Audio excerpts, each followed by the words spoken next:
magpa-check up na kayo. Ako si Dr. Iska. Lahat ng may sakit, gagamutin ko.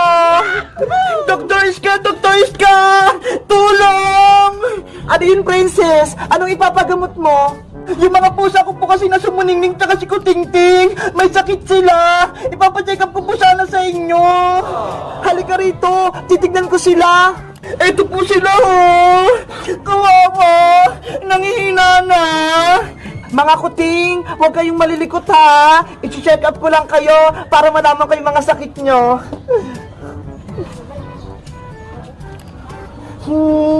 Okay naman yung puso ni Muningning, pero nahirapan siya huminga.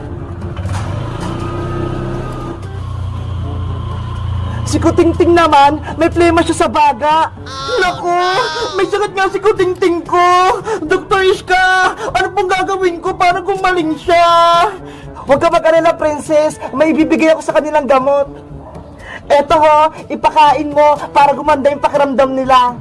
Salamat, Dok. Sana gumaling na itong mga mingming ko.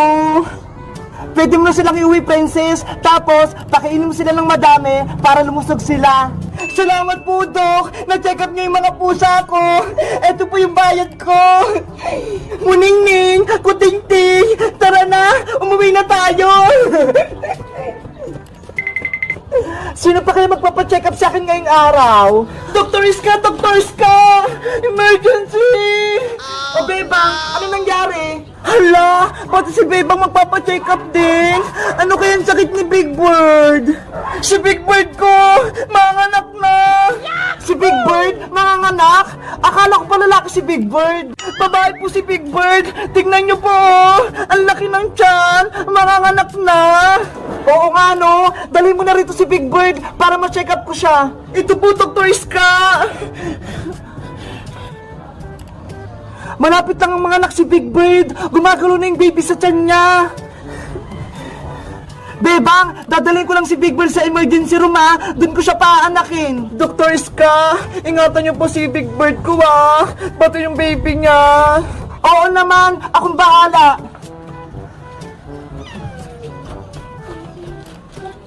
Sana okay lang si Big Bird.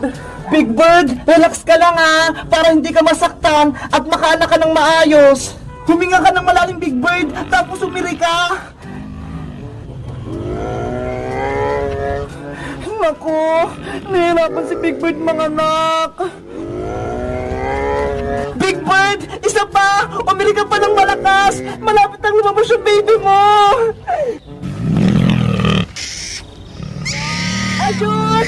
Nanganak mo si Big Bird! Hala! Narinig ko nang iyak ng baby!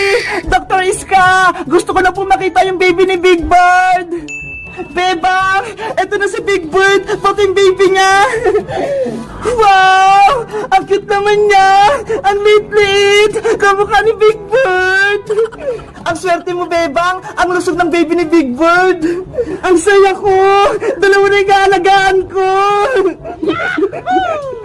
Alagaan mo mabuti si baby Big Bird, ha? Para lumaki siya kaagad! Opo, Dr. Iska! Alagaan ko kung mabuti si baby Big Bird! Bebang, may naisip ka na ba kung ano ang ipapangalan mo sa kanya? Wala pa po eh. Hindi pa po ako nakakaisip. Tulog na, baby Big Bird. Matulog ka na. La la la la la la la la. Ate Beba, si baby Big Bird, tulog na. Ang galing mo maghele. Huwag ka nang maingi, Emily. Baka magising pa siya. Ihiga mo na siya dito sa higaan para makatulog siya ng mahimbing. Baby Big Bird, matulog ka na ng mahimbing, ha? Wow! Ang cute-cute ni Baby Big Bird matulog. Katabi niya yung mama niya. Emily, ano kayang magandang pangalan sa anak ni Big Bird? Wala pa kasi akong naisip eh. Alam ko na, Ate Bebang, dahil ang cute-cute ni Baby Big Bird, ang ipapangalan natin sa kanya ay Cutie Bird. Cutie Bird? Ang ganda ng pangalan. Ang galing mo, Emily. Cutie Bird, Cutie Bird.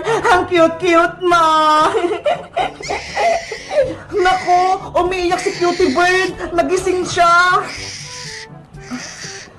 Na na na na na na na na na. Ayaw pa rin yung tumigil. Ate Bebang, baka nagugutom naman si Cutie Bird. Baka gusto niyang uminom ng gatas. Oo nga no. Sige, titimplan ko muna siya ng gatas. Ikaw muna magheli sa kanya, Emily. Cutie Bird, huwag ka nang umiyak. Magtitimpla lang ng gatas si Ate Bebang. La la la. Ang hirap pala mag-alaga ng baby. Kailangan pang magtimpla ng gatas. Ano kaya yung una ko ilalagay dito sa bote? Gatas ba o tubig? Bahala na nga.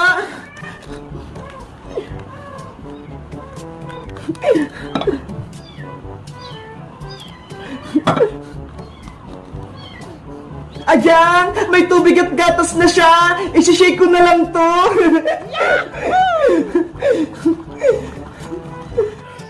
Ate Bebang! Si Cutie Bird! Ayaw niyang tumigil sa pag-iyak!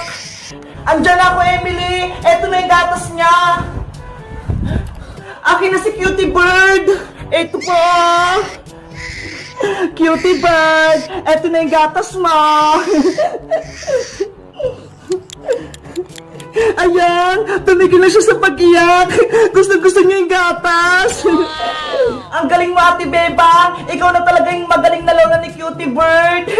Hala! Lola na ako! Oo, kasi ayun yung anak ni Big Bird, kaya ikaw yung lola ni Cutie Bird! Oo nga, no? Lola na pala ako! Bebang! Bebang! Tulungan mo ako! Ano yun, Princess? Gabing-gabi na ha! Yung alaga kong mga pusa, si Muningning tsaka si Kutingting, umiiyak, hindi ko sila mapatigil! At si Princess, gutom lang yung mga pusa mo, kaya sila umiiyak. Kaso, wala akong ipakain sa kanila, Emily! Wala nang ulam, inubos ko na! Princess, dapat meron kong nakahandang pagkain o kaya gatas. Tignan mo nga to si Cutie Bird, oh. Laging nagdidede. Ay, may dede si Baby Big Bird. Bebang, pera mo ko ng gatas niya, ha? Hoy, Princess, kay Cutie Bird dyan. Huwag mong kunin. Sagit lang, Bebang. Patiteng ko lang yung mga alaga ko para hindi sila umiyak. Muningning, Kutingting, dumedi na kaya. Ayun tuloy, si Cutie Bird na yung umiiyak. Princess, akin na yan. Bukas ko na lang ito ibabalik, Bebang, kapag wala ng laman. Princess, wag mo na iuwi. Bye-bye, Bebang. Hihiramin ko muna to. Oh, no. Pasaway talaga si Princess. Pinaiyak na si Cutie Bird ko. Ano ba yun sa Ate Princess? Nag-aalaga siya ng pusa, tapos wala siyang ipapakain. Yahoo! Narinig ko si Cutie Bird ko! Hindi siya umiiyak! Pagkatapos mong maligo, gagala tayo sa kalsada, ha? Para mainitan ka! Ate Pepang! Eto na yung stroller ni Cutie Bird, oh! Dito mo siya ilalagay kapag kumala kayo! Wow! Ang ganda naman yun, Emily! Stroller! Hindi na ako mahihirapang magbuhat kay Cutie Bird! Ito yung gamit ko nung baby pa ako. Buti na lang naitabi namin. Cutie Bird, tama na yung pagliligo mo. Magpapaaro na tayo sa labas. At yung tuwalya niya, Ate Bebang. Salamat, Emily. Ayan! Ang bango mo na, Cutie Bird!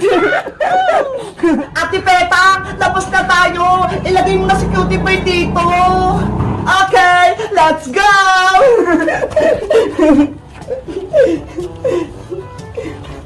Bagay na bagay sa yung stroller, Cutie Bird!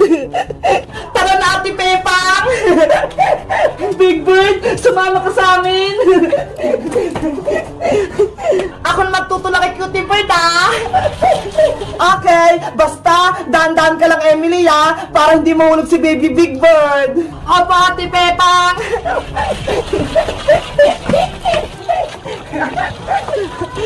Emily, nandito na tayo sa kalsada. Ako na magtutulak kay Cutie Bird. Sige pa, Ate Bebang!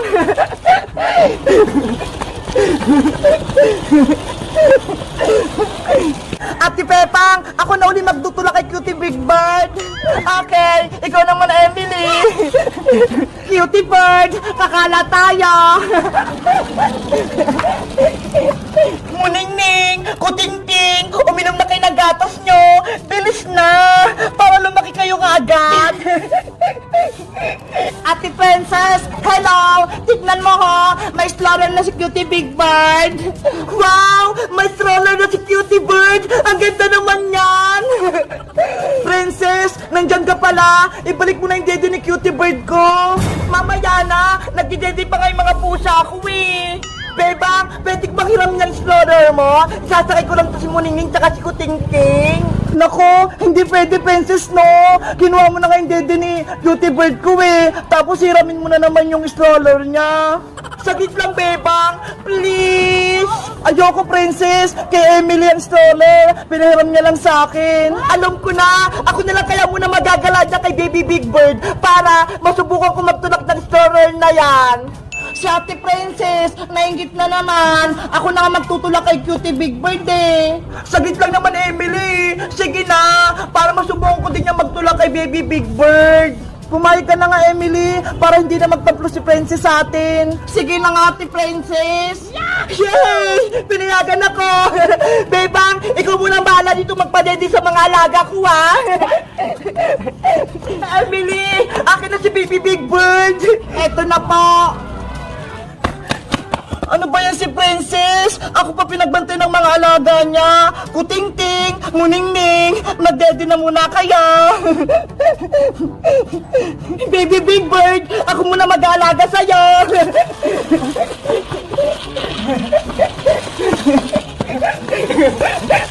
Princess, magdandaan ka naman. Baka mahulog si Cutie Bird ko.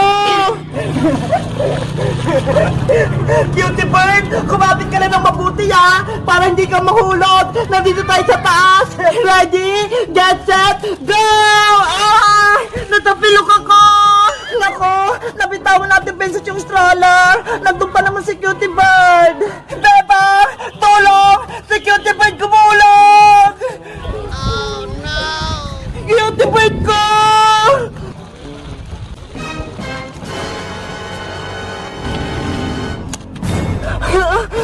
Cutie Bird!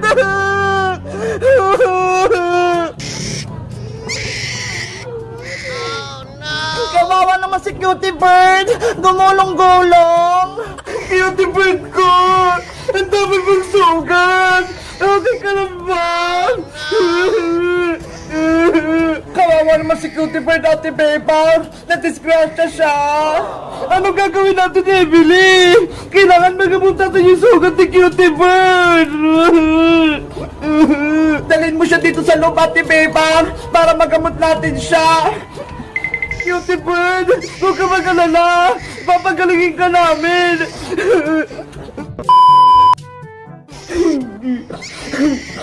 Ang dami ng sugat, Emily! Natatakot ako! Ang lakas kasi ng gulong niya sa stroller!